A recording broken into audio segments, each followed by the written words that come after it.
নিশ্চয় গোলাঘাটবাসীৰ বাবে ভাল খবৰ দুটাকৈ নতুন প্ৰকল্প আজি গোলাঘাটৰ বাবে উদ্বোধন কৰিলে গোলাঘাটৰ বিধায়িকা তথা বিত্ত আৰু সমাজ কল্যাণ মহিলা কল্যাণ মন্ত্ৰী অজন্তা নেওগে গোলাঘাটৰ জ্যোতিৰ্ময়ী শিশু উদ্যান ৰাইজৰ বাবে মুকলি কৰাৰ পাছত আজি যমুনা পানী যোগান আঁচনি পুনৰ নিৰ্মাণ কাৰ্যসূচী ইতিমধ্যে সম্পন্ন হৈছে আৰু ৰাইজৰ বাবে মুকলি কৰিলে বিত্তমন্ত্ৰী অজন্তা নেওগে কথা পাতিম ইতিমধ্যে তেখেত আহি উপস্থিত হৈছে বাইদেউ দুটাকৈ প্ৰকল্প আজি গোলাঘাটবাসী আপুনি উপহাৰ দিলে কিমান টকাৰ ব্যয় সাপেক্ষে কৰা হ'ল আৰু ৰাইজৰ কেনেধৰণৰ সুবিধা হ'ব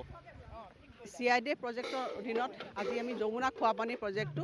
আজি সম্পূৰ্ণ কৰি উলিয়াইছোঁ আৰু এই প্ৰজেক্ট কষ্ট হৈছে প্ৰায় 20 কোটি টকা আপোনালোকে দেখিছে এটা অতি পুৰণা এটা খোৱাপানী প্ৰজেক্ট আছিলে মানে ধনশিৰি নদীৰ পৰা পানীখিনি আহে এতিয়া আমি সম্পূৰ্ণৰূপে ইয়াক নৱীকৰণ কৰা হৈছে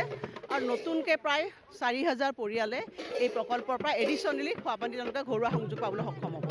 ইতিমধ্যে ৰাইজৰ খুব অসুবিধা হৈছিল খোৱাপানীৰ ক্ষেত্ৰত গোলাঘাটত আশা কৰিছোঁ যে এই প্ৰজেক্টটো হোৱাৰ পিছত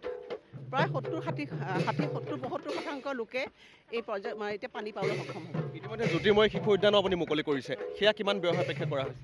প্ৰায় 2 কোটি টকাৰ শিশু উদ্যান কৰিছোঁ ইতিমধ্যে যোৱা বছৰ আমি আৰম্ভণি কৰিছিলোঁ গোলাঘাটৰ যিমানখিনি 4খন পাৰ্ক আছে সেই 4খন পাৰ্কৰ আমি 3খন মুকলি কৰিলোঁ এখন কাম চলি আছে আৰু ৰাস্তা পদূলি দলং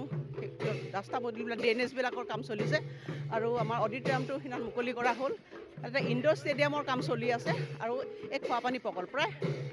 100 কোটি টকাৰ প্ৰায় আমাৰ 80% কামেই সম্পূৰ্ণ হৈছে আৰু কিমান কৰিব লগা আছে বুলি ভাবে এগৰাকী বিধায়িকা হিচাপে আৰু কিমান কৰিব আপুনি মানুহৰতো চাওক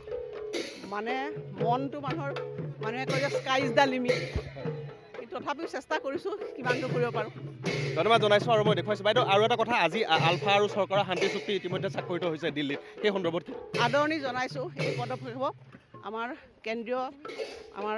হোম মিনিষ্টাৰক আমি ধন্যবাদ জ্ঞাপন কৰিছোঁ অমিত শ্বাহ ডাঙৰীয়াক ধন্যবাদ দিছোঁ মুখ্যমন্ত্ৰী ডাঙৰীয়াই যিটো উদ্যোগ লৈছে আৰু আশা কৰিছোঁ যে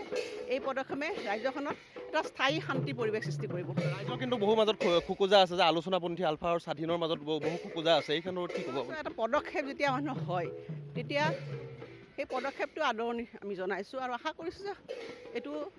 ৰাজ্যখনৰ কাৰণে এটা মংগল ভাল পৰিৱেশৰ সৃষ্টি হ'ব মই ধন্যবাদ জনাইছোঁ আৰু দেখুৱাইছোঁ এই মুহূৰ্তত যে গোলাঘাটৰ বিধায়িকাগৰাকীয়ে ইতিমধ্যে দুটাকৈ প্ৰকল্প ইতিমধ্যে তেখেতে উল্লেখ কৰিছে প্ৰায় 20 লাখ টকা ব্যয় সাপেক্ষে যমুনা পানী যোগান আঁচনি আৰু প্ৰায় 2 কোটি টকা ব্যয় সাপেক্ষে জ্যোতিৰ্ময়ী শিশু উদ্যানৰ নৱতম সংযোজন ইতিমধ্যে ৰাইজৰ বাবে তেখেতে মুকলি কৰিছে আৰু ঢোলয় ডগৰে ইতিমধ্যে বিত্তমন্ত্ৰীগৰাকীক যিহেতু আদৰণি জনাই এই দুয়োটা প্ৰকল্প কাৰ্যসূচীত অনা হৈছে আৰু এই পৰিৱেশটো NKTV দৰ্শকসকলক পোনপটীয়াকৈ আমি দেখুৱাই যাবলৈ এই মুহূৰ্তত যত্ন কৰিছোঁ আৰু এয়াই গোলাঘাটৰ দুটাকৈ মূল প্ৰকল্প CIDF পুঁজিৰ অধীনৰ 100 কোটি টকাৰ যি প্ৰকল্প এই দুটা প্ৰকল্প ইতিমধ্যে আমি দেখুৱালোঁ আৰু গোলাঘাটবাসীয়ে আজি এই ঐতিহাসিক দিনটোত দুটাকৈ প্ৰকল্প লাভ কৰিছে ৰাইজৰ সুবিধা হোৱাকৈ এইসমূহ প্ৰকল্পই অনাগত দিনত অগ্ৰাধিকাৰ হ'ব বুলি ইতিমধ্যে আশা কৰিছে গোলাঘাটৰ বিধায়িকা অজন্তা নেওগে